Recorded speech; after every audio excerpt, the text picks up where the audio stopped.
একটু খেয়াল করে দেখেন। আরে আজান দিতাছে, যাই নামাজটা পড়াই। কিরে এ দাওরান প্রতিদিন গ্যারেজ ফালা যা কই যায়, আসুক আজকা। মহাজন আপনি এই জায়গায়? তুই গ্যারেজ খালি রেখে কই গেছিলি? নামাজ পড়তে গেছিলাম। নামাজ পড়তে গেছিলি মানে? যদি এগুলো চুরি হয়ে যেত তখন তুই কি করতি? তোর 12 ঘন্টা ডিউটি, তোর 12 ঘন্টা করতে হবে। যদি তোর চাকরি করতে ইচ্ছা না হয় তুই দেশে চলে যা। ঠিক আছে।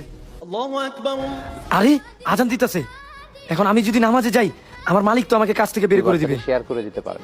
হে আল্লাহ, আমি তোমার ইবাদত করতে যাচ্ছি, তুমি আমার মালামালের হেফাজত করো। سأنادي ما بين الناس.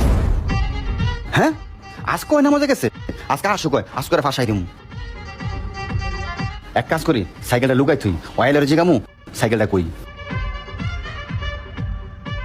আরে মহাজন আপনি এই জায়গায়? আরে তুই সাইকেলটা কি করছো? সাইকেলটা ওজন হলো কেমনে? আচ্ছা আপনি উঠেন, আমি দেখতাছি। এই তো এটা উঠছে। আসলেই তো, আমি তো চেষ্টা করলাম, আমি তো পারলাম না। আপনি পারবেনও না। কেন? আমি যখন নামাজে গেছিলাম এই গ্যারেজের দায়িত্বে আমি নয়, আমার আল্লাহ ছিলেন। سأنادي